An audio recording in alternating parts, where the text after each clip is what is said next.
What happens when one of Hollywood's most revered actors agrees to a morning show appearance expecting lighthearted banter, only to face relentless, thinly veiled hostility? When decades of grace and patience are tested by a host determined to shatter his composure. This isn't just another talk show moment. This is the day Samuel L. Jackson stood his ground and walked away, leaving the world stunned. The View studio pulsed with its usual early morning energy.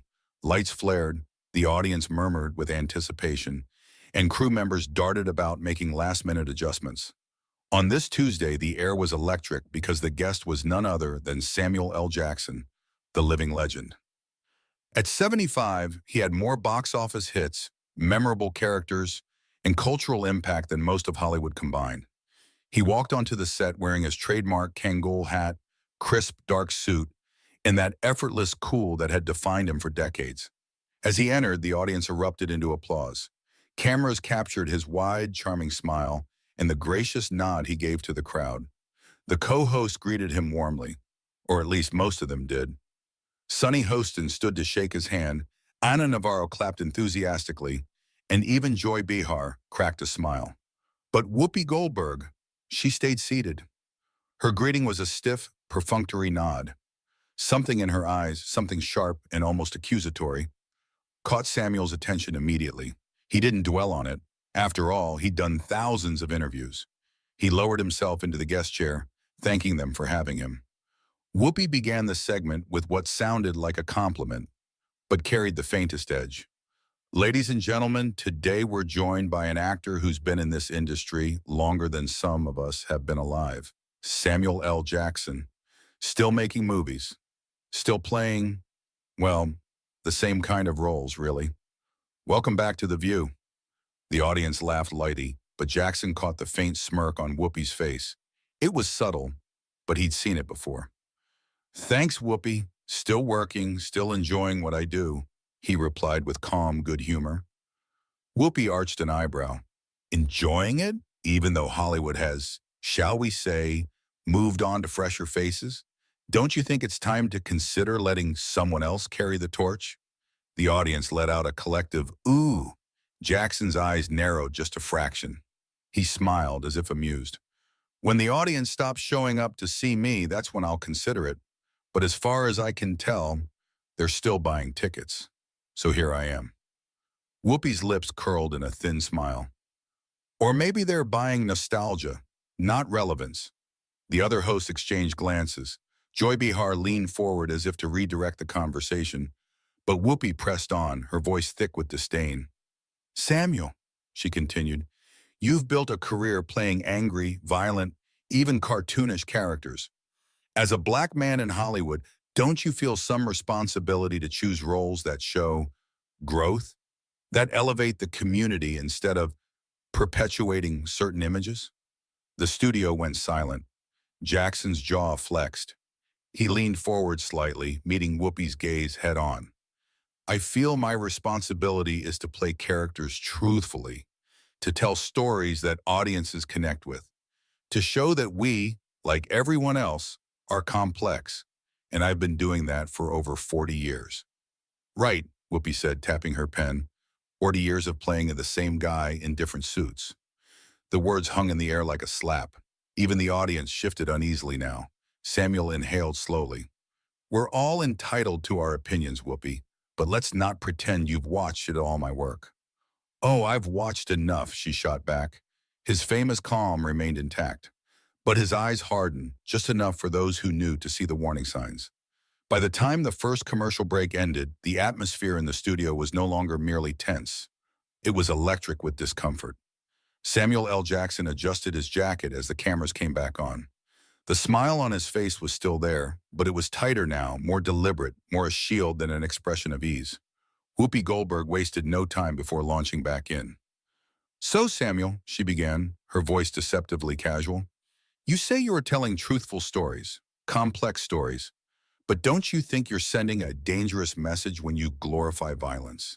You've spent your career playing hitmen, killers, gangsters, angry men with guns. Do you think young black boys watching you see a role model? Or just another Hollywood stereotype? There was an audible gasp from someone in the audience. Even Joy Behar visibly winced, and Sunny Hostin opened her mouth as if to interject, but quickly thought better of it. Samuel leaned forward slightly, resting his elbows on his knees, his hands clasped. His voice was calm, but there was a steel edge under every word. What I think, Whoopi, is that you're oversimplifying. My characters may carry guns, may yell, may fight, but they also feel, they also lose, they also love. They're people, human beings. You think young black boys don't know the difference between fiction and reality? You think they can't see past a character on a screen? That they can't tell when a man is acting? Whoopi's eyes narrowed. I think they see what they see, and what they've seen from you for 40 years is rage, violence, swagger. And maybe it's time you offered them something else. For the first time that morning, Samuel's smile vanished entirely. You're trying to put me in a box I've been fighting to escape my entire life, he replied evenly. I've played teachers, fathers, scientists, heroes, villains, and everything in between. You're cherry-picking because it fits some narrative you've written in your head about me. But you're wrong, Whoopi, dead wrong. The tension in the room ratcheted higher. Even the audience, usually quick to applaud or laugh, sat frozen, eyes darting between them. But Whoopi wasn't done. Oh, so you're the victim now, is that it? She asked, her tone dripping with condescension. You've made millions. You're a household name. Don't pretend you don't benefit from those very stereotypes you claim to be fighting. Samuel leaned back in his chair, eyes narrowing, his jaw tight. He tilted his head slightly, as if examining her from a new angle. You know, Whoopi, he said slowly, I walked in here thinking this was going to be a conversation about my work, about my craft, about my new film. Instead, you decided to turn this into a cross-examination. Not about my characters, but about my character. And if you think that's journalism, you're mistaken. It's not journalism. It's personal. The other hosts exchanged nervous glances, clearly wanting to step in but too intimidated by the fiery energy between the two. But Whoopi's smirk only deepened. Personal? Samuel, come on, you're a public figure. Nothing about you is personal anymore. You chose this life. You chose to be seen. And you don't get to dictate it what we talk about when you're sitting here. At that, Samuel straightened, his entire presence shifting. And you chose to be a host, which means you have a responsibility to your guests, to treat them with dignity, to listen, to ask fair questions, not to sit here and tear them down under the gaze of honesty. You've been doing this long enough to know the difference. The audience erupted into applause at that, breaking the silence for the first time in minutes. Whoopi's cheeks flushed as she waved her hands, trying to quiet them. Joy Behar jumped in. Maybe we could shift gears, talk about the new movie. But Whoopi silenced her with a raised hand. No, Joy, she said sharply. Let him answer. If he feels attacked, let him explain why he thinks that is. Samuel stared at her for a long, quiet moment. Then he leaned forward again, his voice low and steady. Because everything you've said since I sat down has been a shot. Every word has been loaded. You started this interview not with curiosity, but with contempt. And the truth is, I don't know what I've done to you to deserve that. The audience fell quiet again, all eyes on Whoopi. For the first time, her confident smirk faltered. Samuel continued, his voice soft now, but cutting all the same. I've worked my whole life to earn respect. From audiences, from my peers. And until today, I thought I had yours too. But it seems I was wrong about that. The silence in the studio was deafening. Whoopi opened her mouth to reply, but no words came. The lights in the studio suddenly felt hotter, harsher. Or maybe that was just the weight of what hung in the air between them. When the cameras came back from a short commercial break, the audience clapped dutifully, but the usual cheer was gone. Everyone could feel it now. This was no longer an interview. It was a confrontation disguised as a conversation. Whoopi Goldberg leaned forward in her chair, her tone turning sharper by the second. So, Samuel, she began, this time without even attempting to soften her words. You keep talking about respect, but don't you think respect is something you have to earn every single day? Not just once, decades ago? Because to me, it looks like you've been coasting on reputation for a long time. There it was, the line she'd been inching toward all morning. Samuel L. Jackson tilted his head and fixed her with a gaze so piercing, the other hosts shifted uncomfortably in their seats. I earn my respect every time I walk onto a set, he replied, his voice calm but cold. Every time I deliver a line. Every time an audience buys a ticket to see my work. What you're suggesting isn't about respect, Whoopi. It's about resentment. Whoopi bristled visibly, her hands gripping her cue cards tightly. Oh, please, she scoffed. Don't make this about me. This is about you and the fact that you've become a caricature of yourself. The same angry black man in every role, the same swagger, the same attitude. You really think that's still relevant in 2025? A murmur rippled through the audience. Samuel's brow furrowed, and for a moment he simply stared at her, letting the silence do its work. Then quietly, you know what the real tragedy here is, Whoopi? It's not that you believe that. It's that you think you're brave for saying it out loud. The words landed with a force that made even Joy Behar put her hand to her mouth. Excuse me? Whoopi snapped, her voice rising. You think you can come on my show and talk to me like that? Samuel didn't flinch. He didn't even blink. No, he said flatly. I think I can come on this show and expect to be treated like a guest, like a human being, like someone who's spent his life building hard thing worth talking about. Whoopi's cheeks flushed crimson, her composure cracking further. Building what, Samuel? She shot back, voice trembling slightly now. A mountain of violent movies? A brand built on yelling and pointing guns? That's not representation. That's exploitation. That did it. Samuel slowly stood, adjusting his jacket as he rose to his full height. The room felt smaller with him on his feet, his presence commanding, unyielding. You don't know me, he said, his tone still low, but now carrying the weight of thunder. You think you do because you've seen a few movies and read a few headlines, but you don't know me. You don't know the roles I've turned down, the battles I've fought off camera, the doors I've opened for people who look like us. And you sure as hell don't get to sit here and reduce my career, my life, to a few lazy talking points. The audience broke into tentative applause, unsure if they were even supposed to react.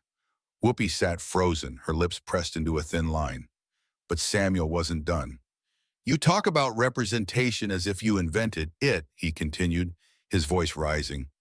But all you've done today is prove how easy it is to tear someone down instead of building something yourself. You sit behind this desk and judge people who are out there every day in the arena doing the work. And for what?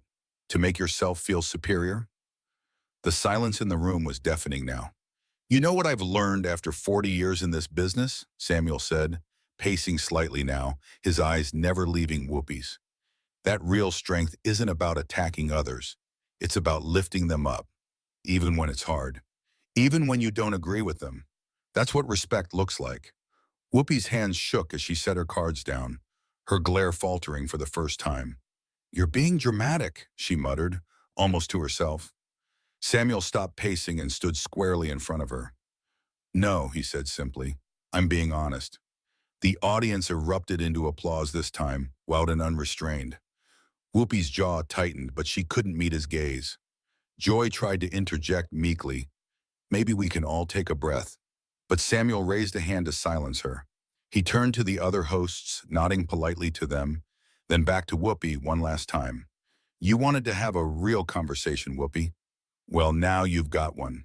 And here's how it ends. You don't get to decide my worth. You don't get to define my legacy. And you damn sure don't get to tell me when my time is up. He straightened his jacket once more, preparing to walk off. The studio was quiet now, deathly quiet. The cameras kept rolling, their little red lights blinking like watchful eyes, capturing every breath, every glare, every word. You could feel the tension crackle in the air, heavy and electric. Samuel stood there at full height, looming over the stage with the kind of quiet authority that years of experience and unshakable self-respect had given him. The audience sat on the edge of their seats, and even the crew froze in place as if afraid to breathe. Whoopi, still seated, crossed her arms tightly against her chest as though trying to shield herself from the force of the moment. Her defiance was visibly weakening now, but she clung to it anyway, like a sinking ship clinging to a frayed rope. "So what now, Samuel?" she said, her voice softer now but still edged with bitterness. "You're just going to walk away? That's it? You can't handle a tough question, so you storm out and play the victim? Is that what passes for strength these days?" Samuel took one deliberate step closer to the table, his shoes clicking sharply on the polished floor. He tilted his head slightly, his eyes narrowing as he looked at her. "No, Whoopi," he said, each word cutting through the air like a blade. "That's what passes for self-respect. And you do well to remember the difference." The audience gasped, and even the other hosts flinched slightly at the weight of his words. Whoopi's hands trembled as she picked up her note cards again, but they fell back to the table with a faint clatter. Her mask was slipping now, her carefully cultivated confidence crumbling under the relentless truth Samuel had brought to the surface. "You think you're teaching me something here?" she asked finally, her voice quivering but laced with venom. "You think this is some kind of moral victory for you?" Samuel leaned on the table slightly, bringing himself down to her level, but his voice stayed calm, deliberate, unyielding. "No," he said, "this isn't about me teaching you anything. This is about reminding myself and everyone watching that no one, not even you, has the right to strip someone else of their dignity just because they have a microphone and an audience." The audience burst into applause, this time louder and longer. Some even stood, clapping and murmuring to each other. But Samuel didn't acknowledge them. His eyes stayed locked on Whoopi's. Joy Behar tried to interject again. "Samuel, maybe we can just—" "No," he said simply, cutting her off without even looking her way. "This is finished." He straightened up, unhooked the microphone from his jacket, and set it gently on the desk in front of her. "You know," he added quietly, almost as an afterthought, "I came here today to talk about my work, my craft, my story. And instead, I became part of yours. That's on you, Whoopi. But what you don't realize is the story you've written here says more about you than it ever will about me." For the first time, Whoopi broke eye contact. She stared at the floor as Samuel adjusted his jacket and turned away from the desk. "This interview," he called back over his shoulder as he began walking toward the edge of the set, "is over. Not because I can't handle hard questions, but because I won't stand here and let myself be weaponized for your agenda." He stopped just short of the exit, turning back one last time. His voice dropped to that same dangerous, quiet whisper that carried to the far corners of the studio. "And here's the real truth, Whoopi," he almost said. "You didn't break me, you just revealed yourself." With that, he stepped through the curtain and disappeared from view. The audience stayed silent for a beat longer before the applause erupted again, stronger than ever. A cathartic release of the tension that had gripped the room for nearly an hour. Whoopi sat motionless in her chair, her hands folded tightly in her lap, staring at the empty space Samuel had left behind. Her jaw tightened, as if she wanted to speak but no words came. The other hosts avoided her gaze, busying themselves with their notes, their water glasses, anything that would keep them from meeting her eyes. The cameras panned to Joy, who forced a weak smile. "Well," she began, her voice brittle, we'll be right back after this break." The studio lights dimmed as the show cut to commercial, but the damage was already done. By the time Samuel reached his car outside, the clip had already been posted online and was climbing the trending charts on every social platform. Millions of viewers would soon see exactly what had unfolded: the dignity of a man who had endured enough, and the collapse of a host who had pushed too far. And as Samuel drove away, he didn't look back, because he knew he didn't need to. He'd said everything that needed saying, and this time everyone was listening.